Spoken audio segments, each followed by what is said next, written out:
There's no feeling more intense than starting over. If you deleted your homework the day before it was due, as I have, or if you left your wallet at home and you have to go back after spending an hour in the commute. If you won some money at the casino and then put all your winnings on red but it came up black. If you got your best shirt dry cleaned before a wedding and then immediately dropped food on it. If you won an argument with a friend and then later discovered that they just returned to their original view. Starting over is harder than starting up. If you're not ready for that, like if you've already had a bad day, then what you're about to go through might be too much. Feel free to go away and come back. I'll be here. Alright, thanks for coming with me on this trip. I'll understand if you have to take a break at any point. Just find a safe place to stop and quit the game. And don't worry, I'll save your progress, always, even your mistakes. This game is a homage to a free game that came out in 2002, titled Sexy Hiking. The author of that game was Jazuo, a mysterious Czech designer who was known at the time as the father of B games. And B games are rough assemblages of found objects.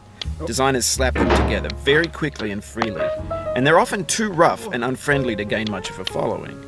They're built more for the joy of building them than as polished products. In a certain way, Sexy Hiking is the perfect embodiment of a B game.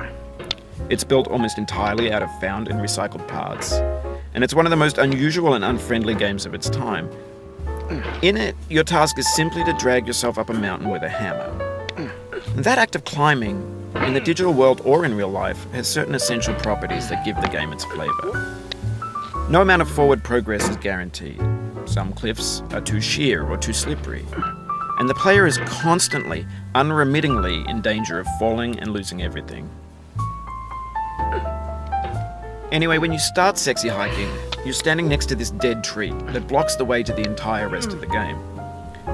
It might take you an hour to get over that tree, and a lot of people never got past it. You prod and you poke at it, exploring the limits of your reach and your strength, trying to find a way up and over. And there's a sense of truth in that lack of compromise.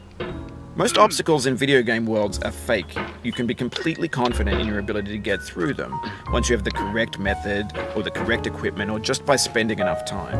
In that sense, every pixelated obstacle in Sexy Hiking is real. The obstacles in Sexy Hiking are unyielding, and that makes the game uniquely frustrating. But I'm not sure Jazuo intended to make a frustrating game. The frustration is just essential to the act of climbing, and it's authentic to the process of building a game about climbing. A funny thing happened to me as I was building this mountain. I'd have an idea for a new obstacle, and I'd build it, test it, and it would usually turn out to be unreasonably hard. But I couldn't bring myself to make it easier. It already felt like my inability to get past the new obstacle was my fault, as a player rather than as a builder. Imaginary mountains build themselves from our efforts to climb them, and it's our repeated attempts to reach the summit that turns those mountains into something real. When you're building a video game world, you're building with ideas, and that can be like working with quickset cement. You mold your ideas into a certain shape that can be played with, and in the process of playing with them, they begin to harden and set until they're immutable, like rock. And at that point, you can't change the world. Not without breaking it into pieces and starting fresh with new ideas.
For years now, people have been predicting that games would soon be made out of prefabricated objects, bought in a store and assembled into a world. And for the most part, that hasn't happened, because the objects in the stores are trash. I don't mean they look bad or that they're badly made, although a lot of them are. I mean they're trash in the way that food becomes trash as soon as you put it in the sink. Things are made to be consumed and used in a certain context, and once the moment is gone, they transform into garbage. In the context of technology, those moments pass by in seconds.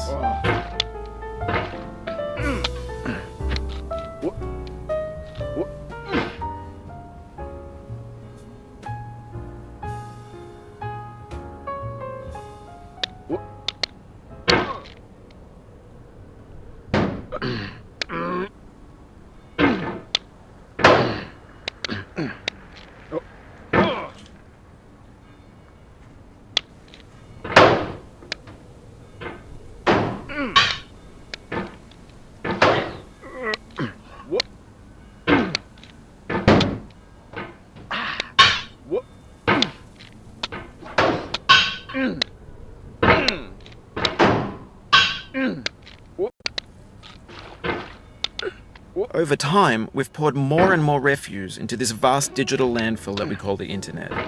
It now vastly outnumbers and outweighs the things that are fresh and untainted and unused. When everything around us is cultural trash, trash becomes the new medium, the lingua franca of the digital age. You can build culture out of trash, but only trash culture. B games, B movies, B music, B philosophy.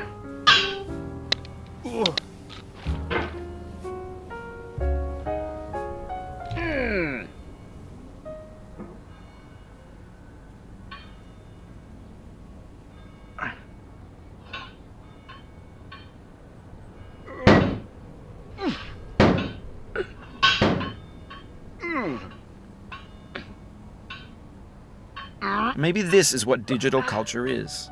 A monstrous mountain of trash, the ash heap of creativity's fountain. A landfill with everything we ever thought of in it. Grand, infinite, and unsorted.